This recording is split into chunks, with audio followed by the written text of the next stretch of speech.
The shooting range. In this episode, pages of history. Marcel Bloch, an engineer and humanist with a big dream. Challenge: death-defying stunts on a heavy bomber. And metal beasts, a Soviet SPG capable of using a tandem HEAT ATGM.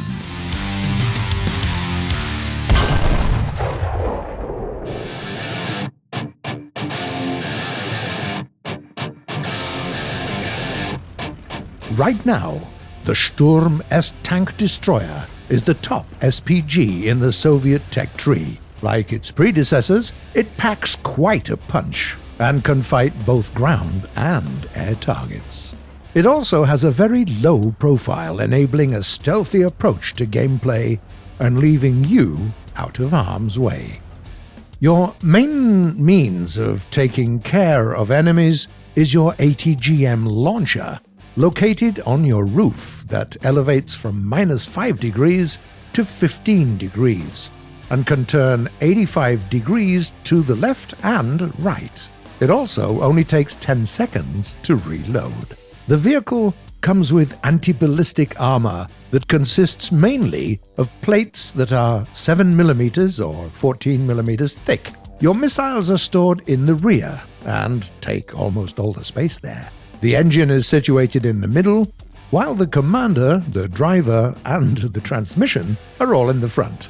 You get to play with lots of missiles. Let's start with the first type immediately available on a stock vehicle. It's the 9M114 Shturm ATGM, capable of piercing 560mm of armor and reaching the max speed of 400 meters per second. It also can be used at a range of 5 kilometers. This is a second-generation ATGM, meaning that you use your mouse to guide it, and its penetration rate is good enough to deal with most opponents at its BR. Keep in mind, though, that the latest MBTs with their ERA packs or composite armor might be a tough nut to crack with all that kind of missile. That's why you get to your next researchable option, the 9M120 Attacker ATGM. It's a modified Shturm with a tandem HEAT payload. First, it gets rid of ERA and then delivers the decisive blow. It has a penetration rate of 800mm, a range of 6 kilometers, and a max speed of 550 meters per second, making it one of the fastest ATGMs in the game. To make it easier to deal with aircraft or lightly armored ground targets, there are 2 more types of ammo you can use: a guided missile with a high explosive fragmentation payload and a proximity HE missile. Its proximity detonator activates when there's a target within 4 meters. It has decent speed, a good payload, and a range of 7 kilometers. Great for dealing with aircraft flying at low altitudes, especially helis.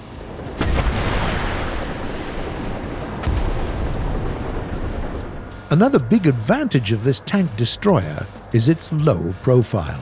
Thanks to the chassis of the very low MTLB artillery tractor, this SPG can be safely hidden behind relatively low terrain features.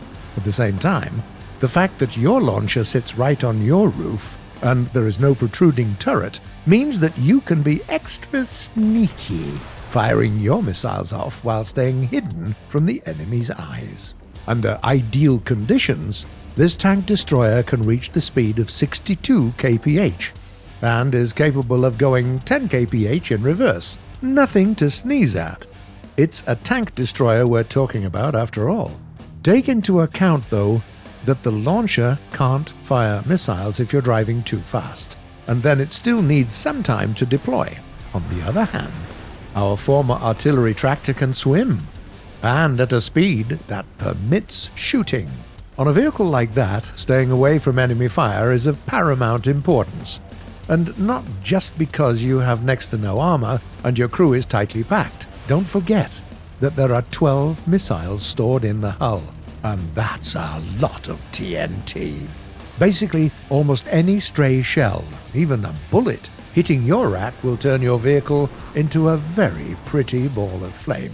Finally, there is yet another thing to take into account. Its optics only have ×8 zoom max. That's not much of a handicap for a skilled player, but keep in mind that many MBTs are outfitted with optics that have about the same, or even better, zoom capabilities. How should it be played? Start with an AA missile at the ready, and deal with all helicopters that think you're easy prey. When the sky is clear, find yourself a good position somewhere high and with a good view, and start eliminating ground vehicles. Just remember, the Shturm wasn't built for frontline warfare. You won't be able to shoot properly while on the move. If your position is compromised, the best course of action is to swiftly disengage. Use your speed, your surroundings, and, if need be, your smoke system, and you'll be fine.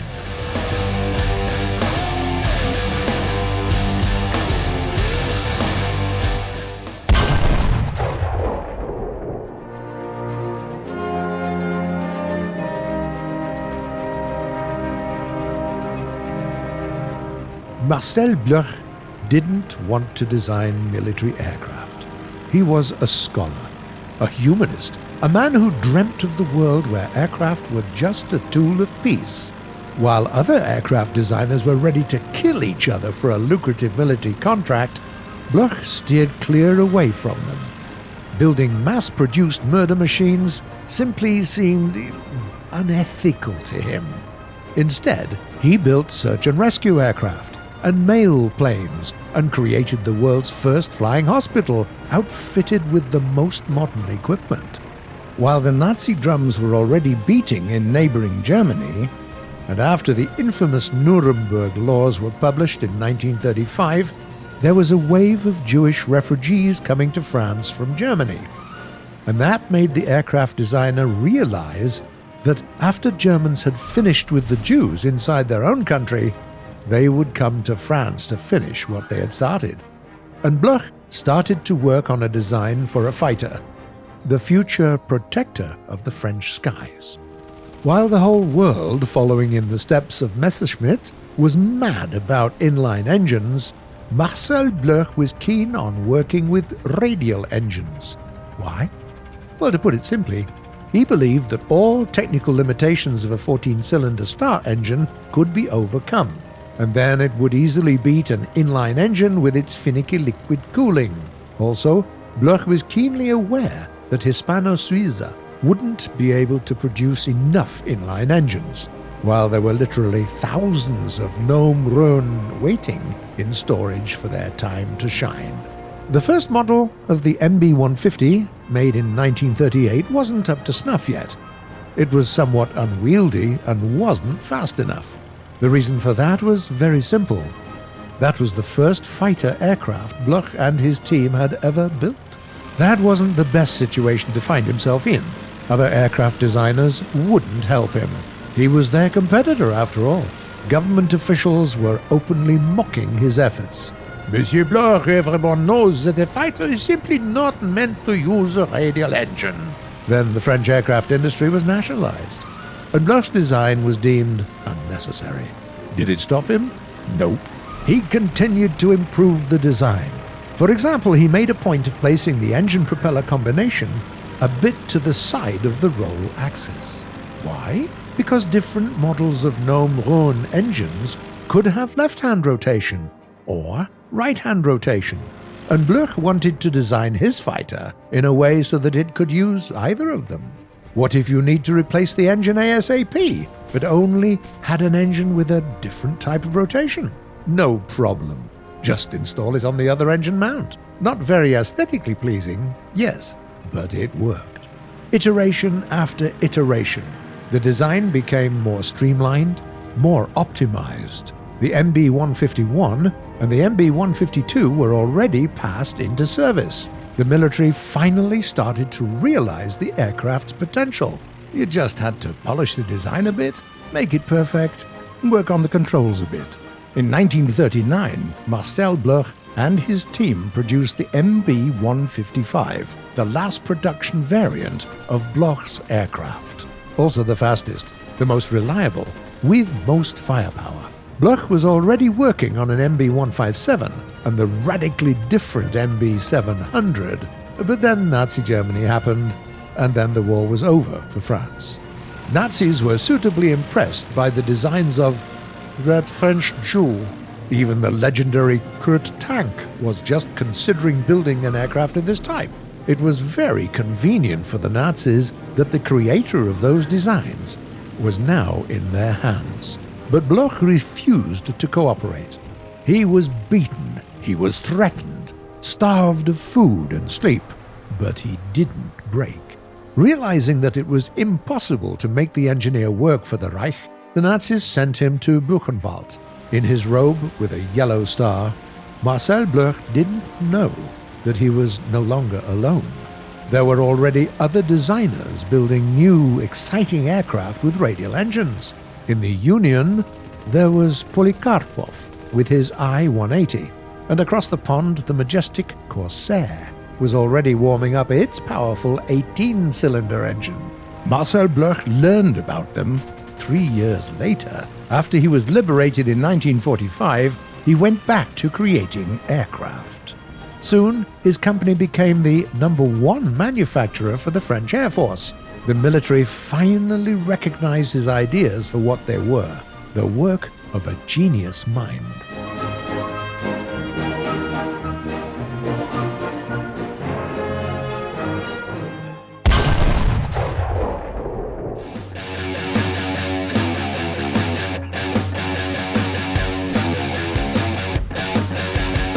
Aerobatic maneuvers are bread and butter for any pilot flying a fighter or attack aircraft. They help you evade enemy attacks, trick your opponents, muddle their aim, or to get into a more advantageous position in a duel. But can you pull them off on a terribly slow and cumbersome aircraft? Obviously, doing that in real life wouldn't be the brightest of ideas. And we do not recommend looping the loop on a strategic bomber in the game as well. This is the challenge though, so with all that said and done, let's go!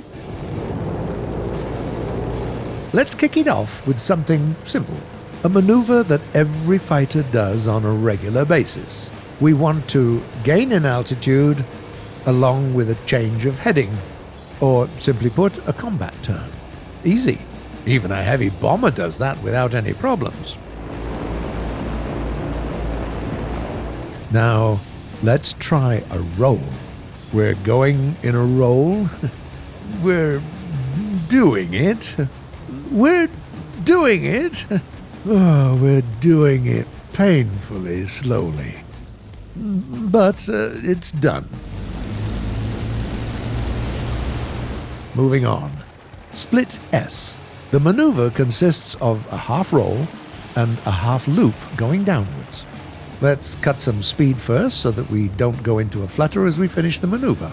We go inverted and pull back on the stick. The aircraft's gaining speed fast, but we're able to go into level flight without losing our wings. Whew. Next up is the Immelmann turn, basically an inverted split S. The idea is the same, but we'll be going upwards.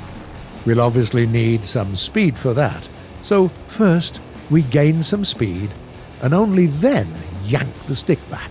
We're pulling up until we're upside down.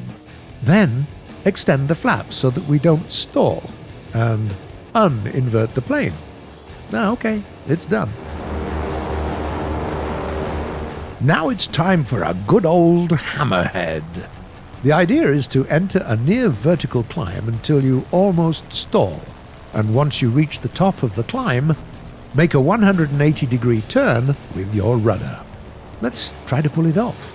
We're pulling hard up, climbing at around 70 degrees and gradually slowing down. After a bit of time, we're at our minimum speed. We're engaging our rudder, but our nose drops down, and that's a fail. Let's try a slightly different approach. We're climbing, that's the top of the climb, We extend our landing flaps. Then it's time for our rudder action. And that's a success. Okay, time for the last and most dangerous maneuver for today, a flat spin. Yep, we turn the instructor off as we need to have full control here. We get to what is almost our stall speed and go into a combat turn. Our aircraft starts to shake violently, and now we're spinning and losing altitude fast. Now let's try to get out of this. We cut the throttle. Rudder opposite to our spin. Nose down, max throttle, and we weren't high enough. Let's try it again. From higher up this time. We do the same thing, and that's still a fail. For our third attempt, we climb even higher. We're dropping fast, but at some point manage to get our nose slightly down. Our wings are starting to generate a bit of lift. We're gaining speed. Without losing any time, we try to level the aircraft, extend flaps, and at the very last moment, it's done! Marvelous! As you saw, even with all that weight and all that size, we still managed to do it all! On a bloody bomber, no less. Once again, you probably won't ever do any of those maneuvers as is, but in a tough spot, some of them, or at least some of their elements, can prove to be very handy in combat.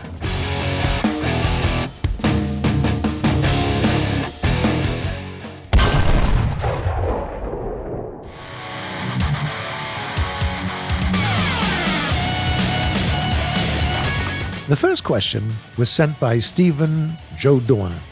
Where do you record your clips? In online battles or custom battles? Hi Stephen, it depends. Most of the time we do it in custom battles, so that we don't spoil the games for regular competitive players. But sometimes, when we need the video to be 100% authentic for whatever reason, we simply go into random battles, and then just fight like any other player, with our recording software on. Ian Truller writes, I have a friend who's interested in the game, but doesn't know if he should download it. What should I say besides amazing? Say that you'd be glad to play with him and follow through. Play in a squad. Guide him through his first battles. Help him with his first steps. Who knows? Maybe he'll become your best partner after a few weeks.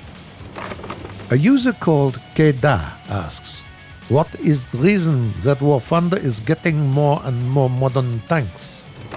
There are a few reasons, actually. First, veteran players who are already at the top of the tech tree are naturally interested in being able to progress further to more powerful, more advanced vehicles.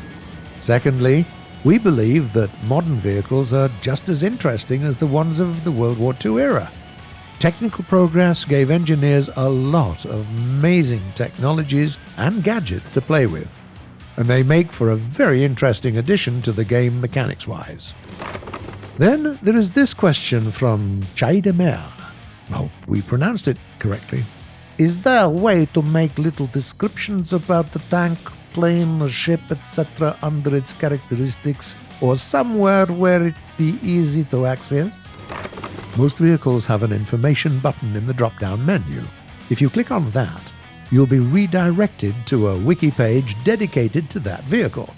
There will be a short description, some historical background, as well as numerous details concerning the performance of the vehicle in question. Noodle Bandit writes, I need a better PC. I want to run this on maximum settings. Well, our engine is very forgiving when it comes to hardware. If you want to go super ultra, then you don't need the most advanced of PCs. Any modern mainstream GPU will do. Good luck with your upgrade. The last question was sent by a player called Sultan. Does Bruce play any video games in his free time? Video games? You said video games, as in plural? But there's only one War Thunder. Ah, I get it. You're speaking about Crossout, right? Well, you got me. I do have the occasional free minute 1 or 2 times a year. Okay, that's it for today. You were watching The Shooting Range by Gaijin Entertainment. As I keep recommending to you, subscribe to the channel. Click on the bell. Leave a like or more. And feel free to tell us what you think in the comments below. Thanks everyone. See you in a week.